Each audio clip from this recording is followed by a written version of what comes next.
Estação Cidadania, Educação e Desenvolvimento Social na Rádio da Universidade. Produção e apresentação, Brenda Vidal. Boa tarde. Começa agora Estação Cidadania, uma realização do DETS, Departamento de Educação e Desenvolvimento Social da Pró-Reitoria de Extensão da URGS, que toda quinta-feira, à 13h, está aqui na Rádio da Universidade. Nos dias 19 e 20 de abril, aconteceu o primeiro encontro de NEABs, Núcleos de Estudos Afro-Brasileiros e Indígenas do Rio Grande do Sul, na Faculdade de Educação da URGS.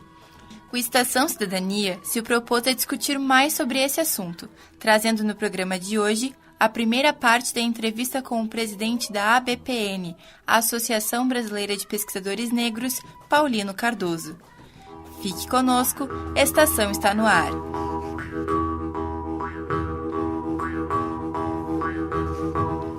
O convidado do programa de hoje é o professor da Universidade do Estado de Santa Catarina, UDESC, e presidente da ABPN, a Associação Brasileira de Pesquisadores Negros, Paulino de Jesus Francisco Cardoso.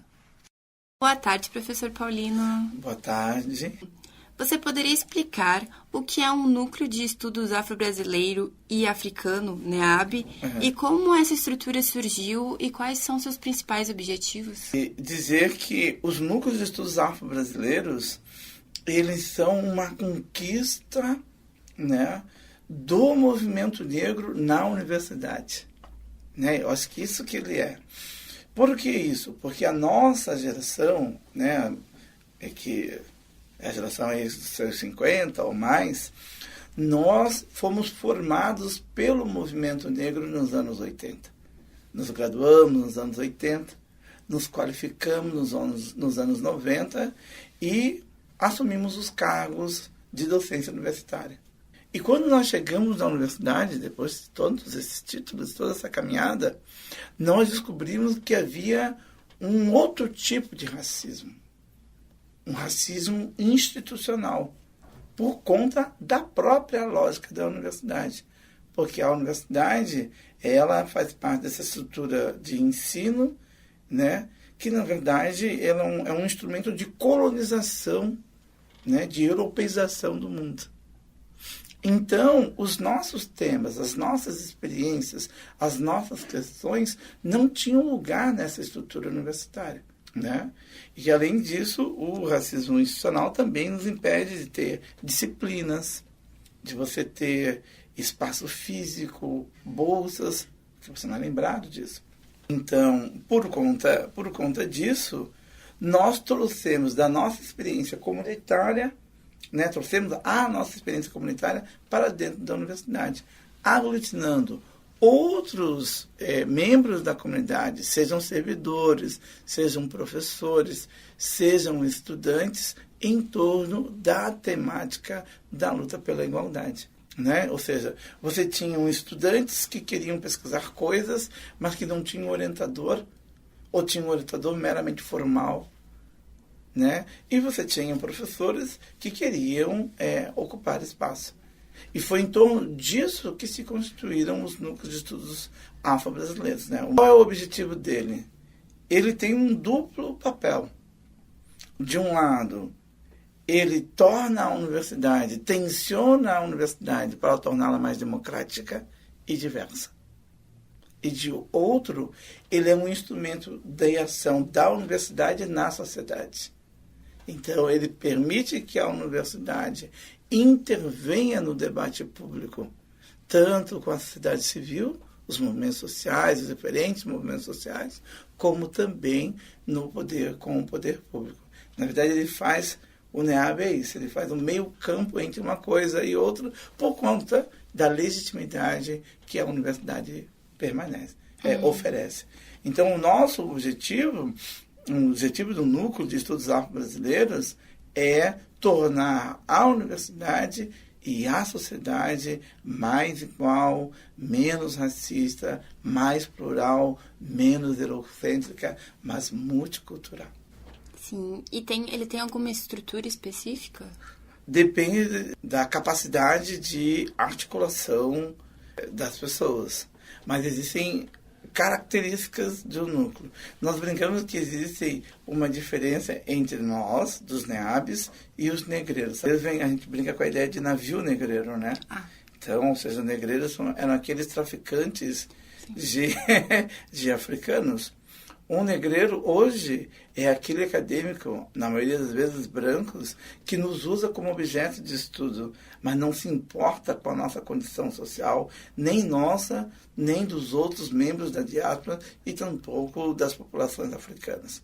Então, o núcleo de estudos afro-brasileiros, ele faz pesquisa, mas também tem uma intervenção na extensão, que é o coração, para mim, da universidade, e no ensino, seja de graduação, seja pós-graduação. Então, ele é um núcleo temático da universidade, né, um laboratório, e que ele é quase que uma micro-universidade, porque pensa todas as dimensões do fazer acadêmico. Né? E por que essas múltiplas dimensões são importantes? Porque, em primeiro lugar, é preciso fazer pesquisa, mas você precisa se comunicar com a população. Então, você precisa saber se aquilo que você pesquisou, se as conclusões que você chegou, você precisa validá-las. E você vai validá-las no diálogo com a comunidade. Porque o pesquisador não é mais esse ser de outro mundo que está acima de Deus e todo mundo. Não é verdade? Quer dizer, o pesquisador precisa dialogar, porque ele não é o senhor da verdade. Ele apenas tem uma forma de pensar a verdade, de construir a verdade. E ele precisa da comunidade, não só para validar, né, mas também, não no sentido de transmitir esse conhecimento, mas ele precisa dialogar com a comunidade para saber se esse conhecimento que ele produziu, ele é válido ou não. Por isso que eu acho que a extensão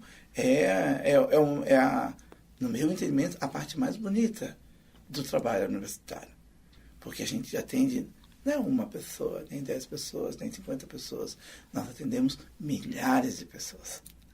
Né? E pessoas que, se não fosse a extensão universitária, não entrariam aqui nem mesmo para limpar os banheiros. Professor Paulino, você é conhecido como um fomentador de NEABs nas instituições do ensino superior. Para ti, quais as principais dificuldades e obstáculos na criação de um desses núcleos? Eu acho que a cultura universitária, né? Ela nas suas diferentes dimensões. Acho que, primeiro, principalmente na área de humanas, né? Em outras áreas é mais tranquilo. Você tem uma cultura individualista. Então, o pesquisador, com 1, 2, ou 3, ou 4 estudantes, ele desenvolve sua ação sem prestar conta para ninguém, apenas produzindo os seus artigos, como dizem meus alunos, lattes que eu estou passando. E ele não dialoga com mais ninguém. Então, essa cultura individualista, competitiva, né, ela é um obstáculo. O outro obstáculo é da natureza do conhecimento universitário, que é, de um modo geral, epistemicida. Ou seja, para poder se legitimar, ele destrói os conhecimentos populares. E, portanto, não vê validade alguma em um tipo de conhecimento que produz, que reflete sobre o sofrimento, sobre a desigualdade, e obriga que esse pesquisador intervenha no mundo.